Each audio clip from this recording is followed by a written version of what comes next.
So today we will discuss the natural resources. So what is the natural resources? Natural resources are materials or substances found in our nature that are useful to human or other living things. This includes the oil, coal, natural gas, metals and stone, and sand, and the like air, sun, soil, sunlight, and water. There are two classifications of natural resources, the renewable and non-renewable resources. What is renewable resources? Renewable resources, ito yung mga resources na madali palitan or agad-agad napapalitan. Example, air, sunlight, and other. So for the non-renewable resources, these are natural resources that cannot be replaced or regenerated within a short period of time. So pag na-use na sila, matagal silang maging available for future use. So example ng renewable resources ay ang solar energy. Basically, galing siya sa sunlight, meaning direct use of the sun energy or solar cells. It is also known as photovoltaic cells, which is device that change solar energy into electricity. The advantage of solar energy is hindi siya naglalabas ng usok or greenhouse gases. Ang solar energy ay available siya sa araw-araw. And kahit gumastos tayo ng malaki, nakakatulong naman ito sa atin dahil nakakabawas ito sa pagbabayad natin ng kuryente. And the disadvantage naman ay gagastos tayo ng malaki para sa mga materyales. Tapos, kailangan natin ng malaking space nito. And, walang solar power sa gabi, kaya kailangan ng malaking battery bank para matagal ito magamit. Another sample ng renewable resources ay wind energy. So, what is wind energy? Describes the process by which wind used to generate mechanical power or electricity. Gamit ang wind turbines, ang kinetic energy ay ginagawang mechanical energy na pwedeng gamitin i-convert sa electricity. So, ang advantage ng wind energy ay wind energy source and does not cause pollution. Also, dahil sa wind energy, mas nakakatipid tayo ng energy gaya ng sa Ilocos Norte. So, ang disadvantage naman nito ay hindi laging available ang wind sa ating lugar. Another disadvantage is nagiging banta ito sa ating wildlife or gaya ng mga ibon. And the last, dahil sa mahal na pag-invest nito. Hydropower energy. Hydropower energy is the power that is generated from moving waters such as rivers. Hydropower is a renewable energy source. This means that using a dam or a river to generate electricity. So, hydropower, from the word hydro, means water. So, the energy comes from the living water. Advantages of hydropower energy. So, you don't have to use any limited resources like coal or gasoline. Tapos, disadvantages, it can affect from other living organisms underwater. So, geothermal energy is a type of renewable energy that comes from the heat beneath the Earth's surface. It can be used to heat homes, buildings, and generate electricity. This energy is easier to access in areas with volcanoes or hot rocks underground. Since it comes from a natural and constant source, it's eco-friendly and produces very little pollution, and it's a great alternative to fossil fuels or cleaner and more suitable power. Biomass. Pag sinabi nating biomass, ito yung mga organic. Ibig sabihin nito, galing ito sa mga living organisms such as animals or plants. Kadalasan ang biomass ay ginagamit sa pag-produce ng energy katulad na lang yung mga woods and mga waste. Advantage ng biomass ay lagi siyang available as a renewable energy. For example, nasa paligid lang natin siya, yung wood nga. Pwede natin siyang gamiting panggatong. Also, it is carbon neutral. It means, yung ine-emit niyang carbon at ina-absorb niyang carbon ay equal lang. Equal yung sa atmosphere. Also, nababawasan din yung pag-rely natin sa mga fossil fuels which is good para hindi kagad ma-deplete yung resources natin. At mura din siya kumpara sa fossil fuels. And also, nababawasan yung mga garbage sa landfills. Kasi nga ginagamit yung mga waste as a source of energy.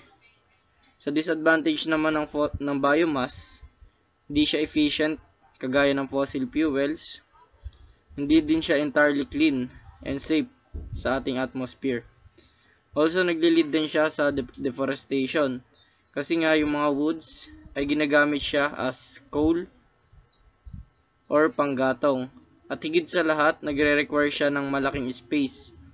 Kagaya na lang ng biomass plants or mga planta na nagbe-burn ng mga organic matter ng mga waste para ma-convert siya as energy or electricity. So, non-renewable resources. Under the non-renewable resources are oil, natural gas, coal, and nuclear resources. Oil. Under oil, there is liquid petroleum or crude oil. It is the only non-renewable resource in fluid form. A fossil fuel that is being used up faster than new reserves are discovered. The oil supply may only last through the middle of this century. Gasoline, heating oil, and diesel fuel are the prime. Oil, liquid petroleum or crude oil is the only non-renewable resource in fluid form. A fossil fuel that is being used up faster than new reserves are discovered. The oil supply may only last through the middle of this century. Gasoline, heating oil, and diesel fuel are the primary uses of this resource. Although manufacturers utilize oil as the base for such products as plastics and industrial chemicals. So, isinama sa non-renewable resources ang oil dahil isa ito sa mga may limitasyon at may kakayahang maubos kagad kapag ginamit. Natural gas. Natural gas is a fossil fuel formed when layers of bird plants, gases, and animals are exposed to intense heat and pressure over thousands of years. So, natural gas, isa din ito sa mga kasama ng non-renewable resources. Kaya siya naisama sa non-renewable resources dahil matagal itong ma-form. Naturally, so, non-renewable resources. Under the non-renewable resources are oil, natural gas, coal, and nuclear resources. So, kaya nasabing non-renewable resources ang mga bagay na ito dahil gumagamit sila ng ilang taon bago sila ma-form and may limitations kung gaano lang ang naipoproduce ng mga bagay na ito.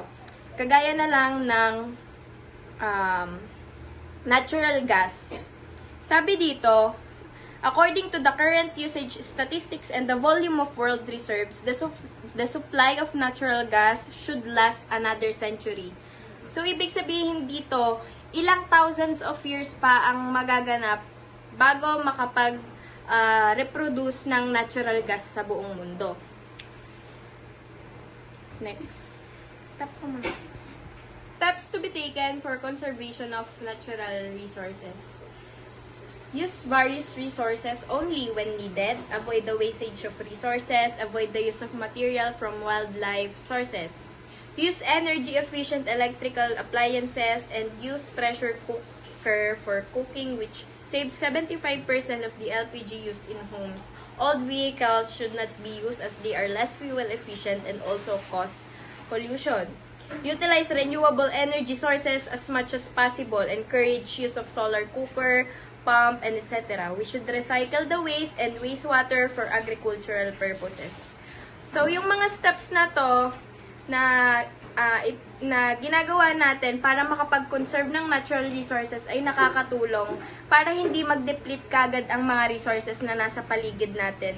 Dahil ang magsasuffer lang din sa mga ito ay ang mga susunod na generations. Importance of natural resources. So, andito yung mga bagay kung bakit importante ang natural resources.